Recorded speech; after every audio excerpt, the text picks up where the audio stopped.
At 6 o'clock, I'm going to go ahead and call the Tazewell County Board meeting to order. John, if you could call the roll, please. Atkins. Crawford. Here.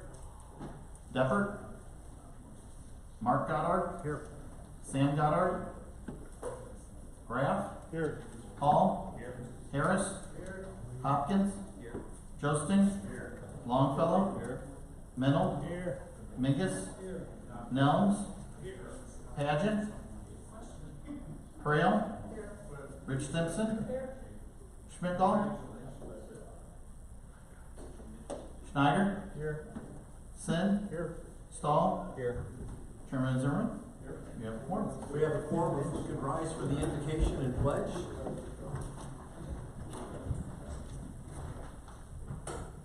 Heavenly Father, what a privilege it is to live in a free country like ours. To whom much is given, much is required, and I just lift up this coming election. I pray that you can give the candidates and the voters wisdom and discernment as they head to the polls, and we know that you're a sovereign God, and you put in place who you choose, and we thank you for that. Thank you for the harvest that we see all around us, and just kind of a symbol of your faithfulness. Thank you for the farmers and all that they do, and just how key they are to Tazewell's economy. I lift up the board tonight as we debate these issues and go into final budget. Just give us wisdom and discernment, civility, even on those issues where we may disagree, that we can come together afterwards and know that we did our best to be good stewards of the taxpayers that are given us.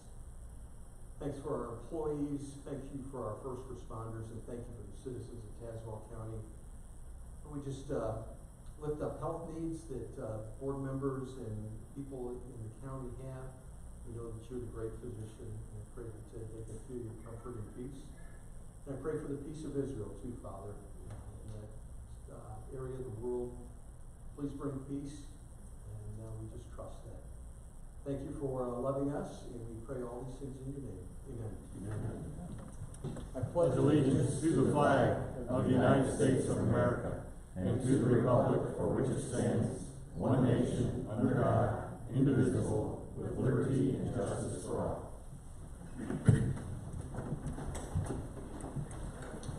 All right, communications from members of the public and county employees. We only have one. Tim Bear.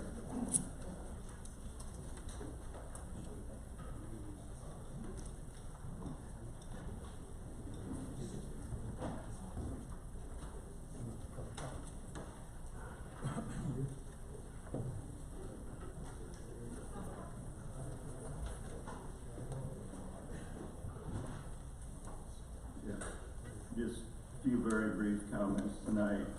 My comments tonight are to better explain P24-30 in the consent agenda.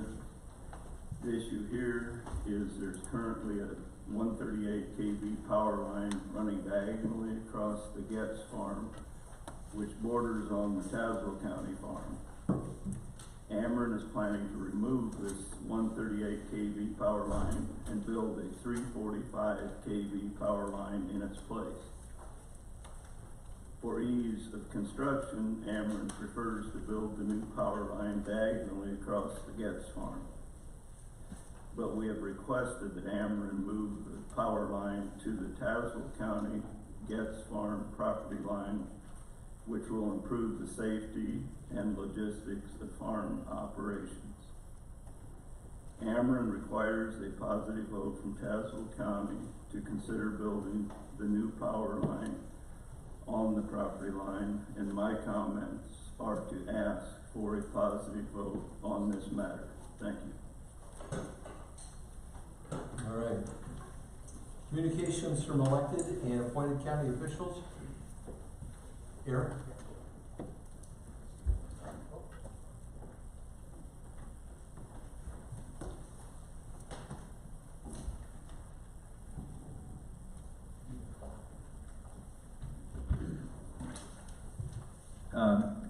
Last week during executive, I stepped in and sat in while Finley Communications, the Finley Group, presented the broadband feasibility study. They've been working on this project with a grant that was appointed to Tazewell County through the Peoria Economic Development Council. They had a great presentation, and I know not everybody was there, so first I want to make sure you all know there's extra pamphlets up there.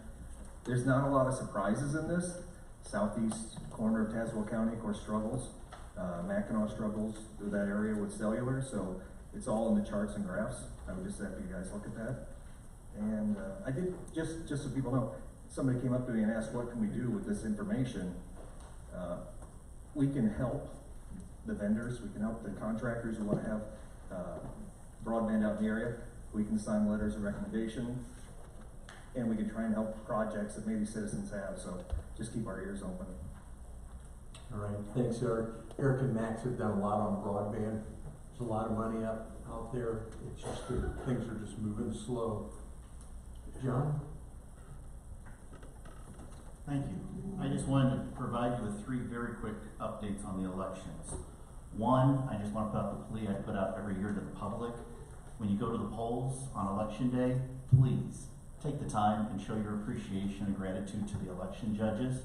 For the first election in an extraordinarily long time, we have completely filled our quota for election judges. We're usually here a couple shy here and there. We've had a gluttony of Tazewell County residents step forward to serve as election judges. We need to show our gratitude to keep them inspired to come back for the 2025 election, which will be coming up very shortly as well. So please take the time to thank the election judges. Vote by mail. I wanted to bring to your attention just on the numbers as of today, right before we came over here. You guys voted earlier this year to allow us to go with an outside vendor. I thank you for your faith in us and wanted to show you what the result of that was. Just for postage, we would have been paying, based on the numbers already, $19,635 for postage. Instead, we've paid $2,100. That's a savings of $17,500 already. 600 additional vote-by-mail ballots came in the mail today, so I expect that savings amount to increase dramatically as we continue to go forward. But I wanted you to see that I do appreciate your faith in going with that vendor and that this has really already been fruitful for us. The last thing I wanted to bring to your attention was a change on your part of the ballot. So you have in past years noticed that as county board members, because we have multi-member districts, none of you ever passed the threshold of 33% of the vote to get elected. When you look down about the news then that evening and see this candidate got elected with 75, this candidate got elected with 65% support from the public, and then a board member gets less than 33%, it doesn't send the right message to the public. The math is right. You got 33% of the possible, that's the most you can get, is 33% because everybody's casting 3 votes and you can only get 1 of them. We've worked with our vendor and we've switched the reporting to the media and what will be on our website. The report we generate to the state has to have the lower number, but instead we are going to generate the results to the media and to the public showing what your percentage is off of the 1 vote that you could have gotten. So there is a chance for a board member to be elected with 100% support of the public rather than lower numbers like it's been reported in the past. So that is a change that you will see on your reporting of your results on election night on the percentage. The math was right. There's nothing wrong with either way. Both of them are mathematically correct. I just think for the public's view, it'll look a lot better to have board members elected with a larger percentage of public support rather than numbers that reflect a much lower percentage. Thank you. All right, any other communications from elected or appointed county officials? All right, can I get a motion to approve the minutes from September 25th and October 7th? Motion by Longfellow, second. By Nelms. Any changes, corrections, deletions? All those in favor signify by aye. Aye. Those opposed? Motion passes. Now to consent agenda. Item 22 will automatically be pulled. Anything else? Mike? 13. Nancy? 31 and 32. I'm sorry? 31 and 32. Anything else? Kim?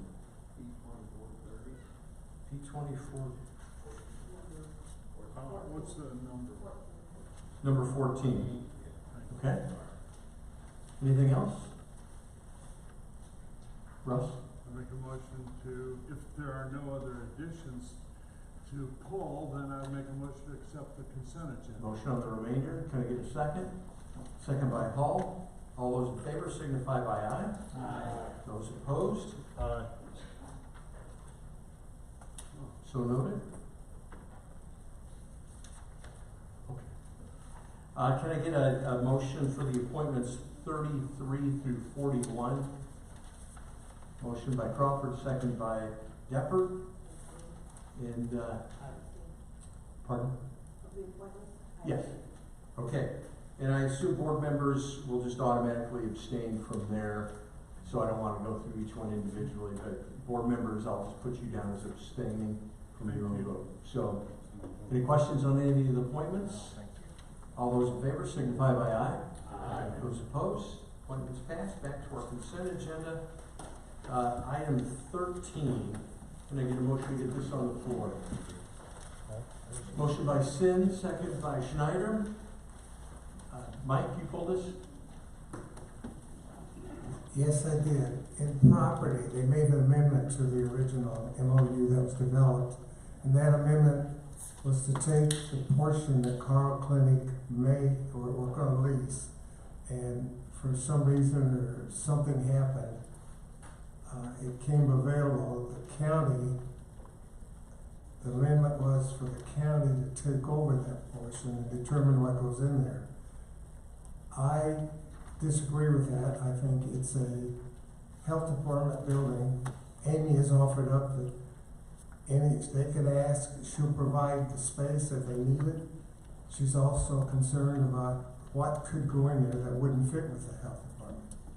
So I think it should go back, total control of the health department. So therefore, I'm gonna make an amendment to change it back to the original where the health department has total control of the building. Okay, so we have an amendment to take it back to the original language, second by Sin.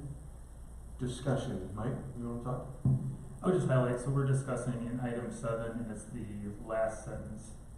It previously said that the Board of Health shall be granted the use of the previously leased space unless otherwise agreed upon by the county and the Board of Health. So that's, the motion is to revert back to that language. The language that is in the packet and that was amended by committee said the previously leased space unless the county board has other needs for the space at that time. So it gives the county board some latitude to determine it. Russ?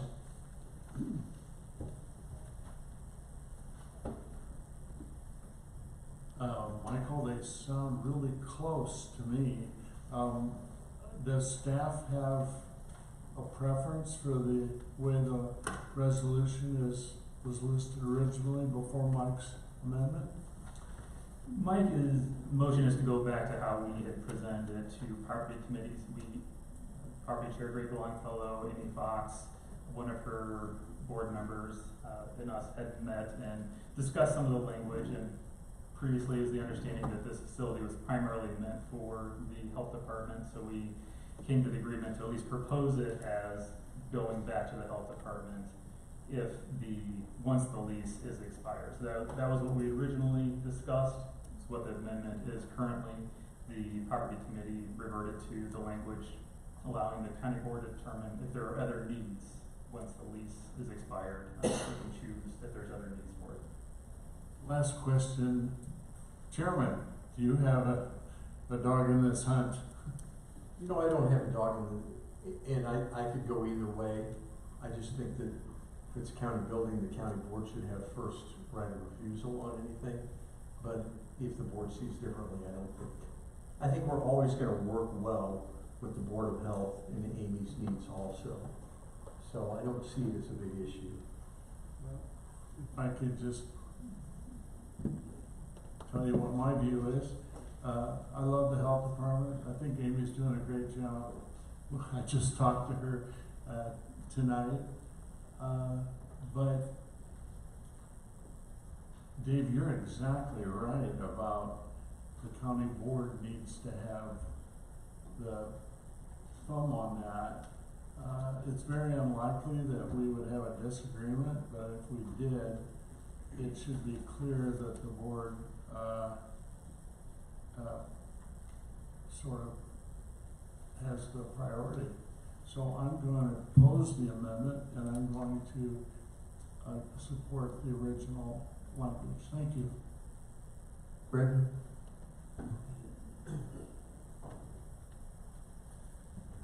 This is one of those awkward ones where we're giving so-called power to another entity called the Board of Health to determine, stuff.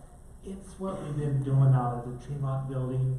The county owns the property underneath of it, but the Board of Health does everything within the building, so to speak, so we do got it covered. I mean, there is a county presence with the thing. This is a health department building. The memorandum of understanding should go with the building and the space that goes through. Again, it's always something, why are we giving this to a Board of Health? But it's what we're doing now, and I think it's appropriate to keep it the same for this building also. Thank you. Any other comments or questions? So we're voting on the amendment to give the Board of the Health, back to the original language, I guess. First right of refusal, for lack of a better term.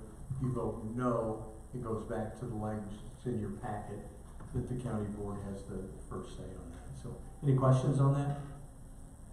All those in favor of this amendment signify by aye. Aye. Those opposed? Aye. Roll call. Roll call. Atkins? Crawford? No. Deppert? No. Mark Goddard? Nay. Sam Goddard? Graff? No. Hall? Yes. Harris? Yes. Hopkins?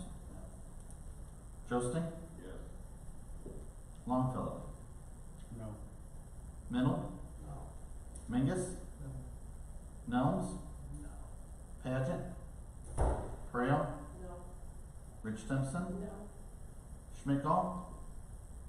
Schneider? No. Sin? Yes. Stahl? Yes.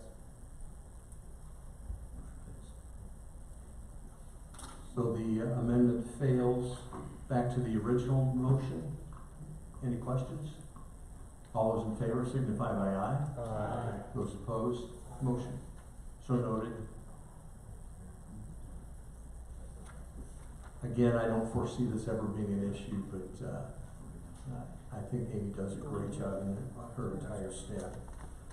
All right, can I get a motion for P 2430, number 14? Motion by Hopkins, second by Deppert.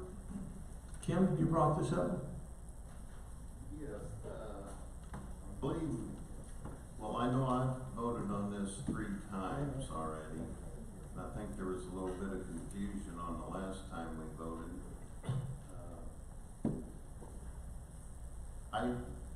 Before it was brought up that the cemetery out there, and they're afraid of being washed out and so forth, so, along that line.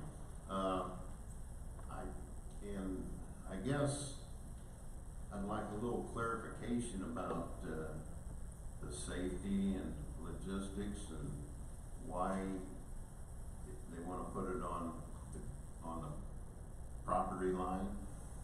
So, let's just say if we wanted to do something with that property in 10, 20, 30, 40 years, then the county's dealing with that.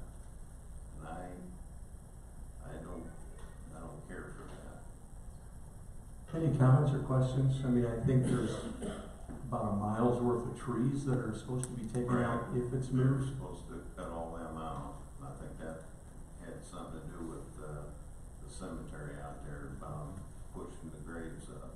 Greg? I know we've talked about this creek a number of different times as far as stabilization and stuff like that too. There's absolutely, as far as I understand, there's absolutely nothing different that can happen today as would happen if this was changed. If whatever could graves, I don't think this is gonna hurt it. As far as I understand, this isn't changing the route of the creek. This is more or less clearing out some trees along, because I think we own on the other side of the creek just slightly, because I don't, so we own both sides. We won't be building on that low stuff. It shouldn't affect any building process, because we would never build in that low of an area, around the creek. I think it's a convenience for the farmer. He's just asking, can we put it on there so it doesn't cut through so he doesn't have to farm across. I don't, taking the trees down isn't gonna hurt the creek any. I think you can maybe even maintain it better depending on what they do. I'm not sure if they're gonna go clear up against it as far as, I don't know all the details of that, but, sometimes just renegade trees growing isn't good for a creek either. They fall over, it causes a big washout, it goes around, so it could make it more manageable, also. So it can't, with the way the water goes, it can't raise any different than what it is now. Only thing you can do is maybe clean it up a little bit and offer some kind of help. And again, Ameren still gotta agree to something like that. It does look like it's out of their way to do, but they need our approval just even to consider it, and I think it's appropriate. Nancy and then Kim. Well, my question is, the person that's speaking to us about this is he the owner of the property? I don't believe so. Shouldn't we hear from the owner of the property as opposed to the tenant? I don't know what the liability is there or the legality, but I would think that would be the first step, because if it's an Ameren problem, they're not going to deal with the tenant. They might deal with them, but when it comes time to sign papers, it's going to be the owner that's going to do that. So I guess I have a little question of who's really in control of this particular request. Any other comments or questions? Greg? I'm in favor of this. I think it makes sense to put it on the property line, rather than run it through the field, so I'm gonna vote in favor. Dave? It's important to note that regardless of what we do, the Illinois Commerce Commission makes the final decision on what happens now. Yeah. Just follow up on Dave's comment there, because at that property I was a little confused, and I asked about the tree and tree situation and whether it would possibly cause washout, because I know that's something that had been brought up. If then the commission gives, Ameren would have to do, from my understanding, a feasibility study that would look at all of that before they would even proceed. So that all would be discovered if that would be an issue. So I think this just gives Tim and the farm an ability to do it, and so I'm also supportive of doing it. All right, any other comments? Kim? Nancy had spoke what I was gonna ask, so I don't have any more. Jackie, is there anything that you'd like to add? So with regards to the owner, I did ask when I spoke with Mr. Bear if I could be put in touch with the owner or the representative, and they are in agreement with this request. All right. All those in favor of this signify by aye. Aye. Those opposed? Aye. So noted, motion passes. Down to item 22, HR 2423. Can I get a motion to get this on the floor? Motion by Rich Simpson, second by Crawford. I do believe we have an amendment that we need to add. So, Mike, you want to tell us what the change is, and then we'll get an amendment? Yes, thank you. We're requesting a change. The line is highlighted in red. It's for the non-union employees and the dental only category. We just realized we needed to update how we calculated this when it actually reduces the amount the employees are going to pay to be consistent with the formula that we routinely have had. So that those numbers in red would be the updated amounts we're requesting. So can I get a motion for an amendment to make this change? Motion by Graff, second by Harris. Any questions on the amendment?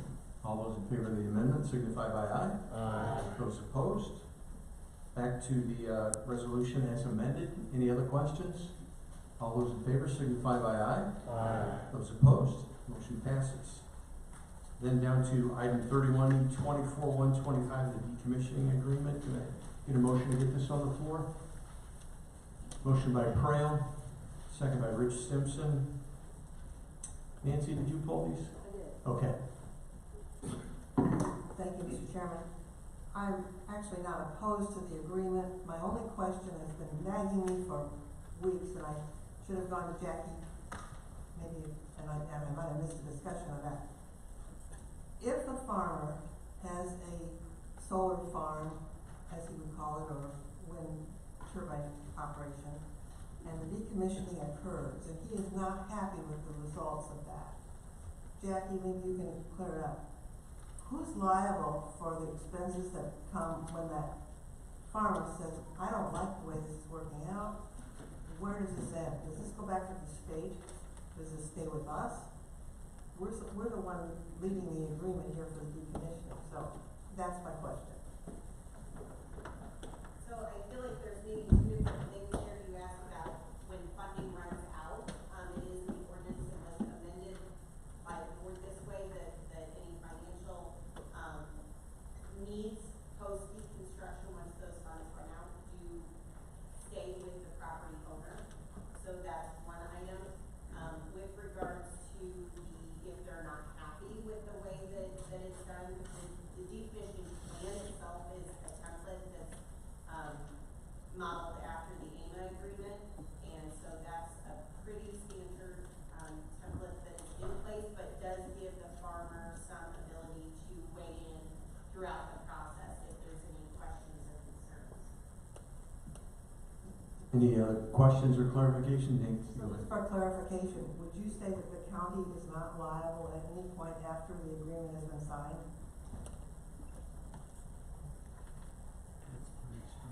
Well, I don't think we can ever say that our liability is limited. In any sort of discussion that we're having, really, in these cases, we're talking about like different competing property rights and a large project being decommissioned. So I think everyone involved has some sort of potential liability. Greg? With a little action, when I asked, that kind of posed the question, we are the holder of the bonds, the security bonds that are supposed to cover that.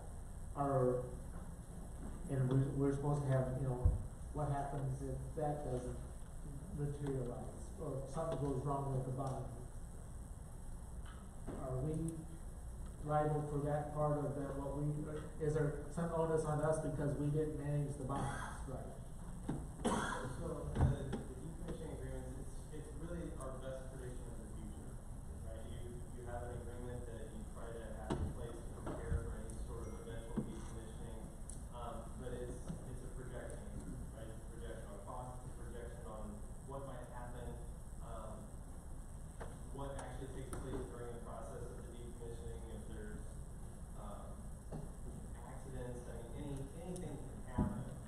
So the decommissioning agreement is really our best preparation and prediction of what the process will be, what the costs involved will be to provide the maximum protection. But of course, nothing is guaranteed. I understand all that part of it, but we're the bank on this, and if somehow we somehow if we don't do that right part of it, is that we have more liability on an error in that end of it. So if they put in $10 million and somehow it's not there at the end, or we make that up. Now, the county should not be the first line of defense. I mean, it's not our project, right? So we would not be automatically the party that would be liable for that additional cost. Of course, I mean, like I said, there's not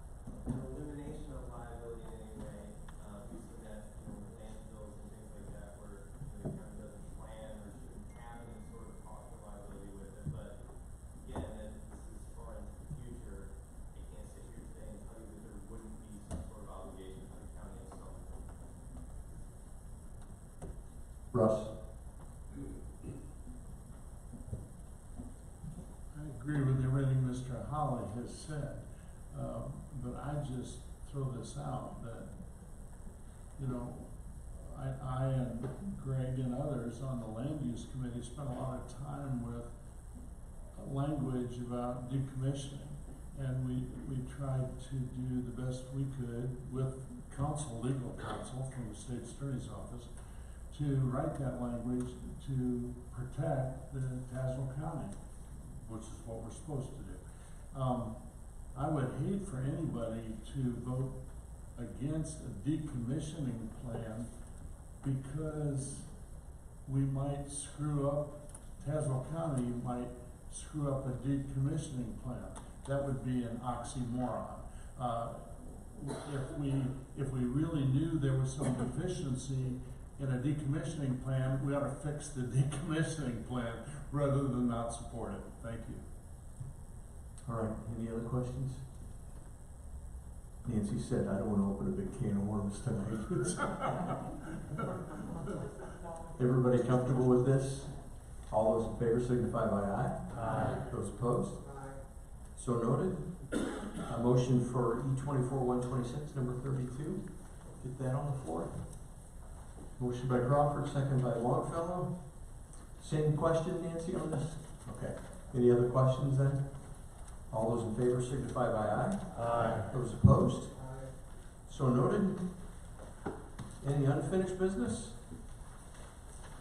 Just two things. Sandy's gone, so I can hold this up if you'd like to. If you haven't already contributed to Sandy's gift and you'd like to, feel free to see me. And then the other thing is I'm going to be sending you all an email. United Counties Council does training for new and existing board members. They pay mileage, and if you want to go down the night before, because it starts at I think 8:30 in the morning or 8, they will cover the cost of the hotel down there. But I'll be sending you this, and so I'll authorize per diem and everything else. It's for all board members. If you'd like to just get a primer on being a county board member. So, any new business? The bills have been sent out, so hopefully you've had a chance to review those. In a motion to approve the November calendar. Motion by Meadow, second by Longfellow. Any changes? It's kind of an abbreviated month for November, so all those in favor signify by aye. Aye. Those opposed? We're going to take a 10-minute recess to get set up for final board. So, thanks everyone. We're going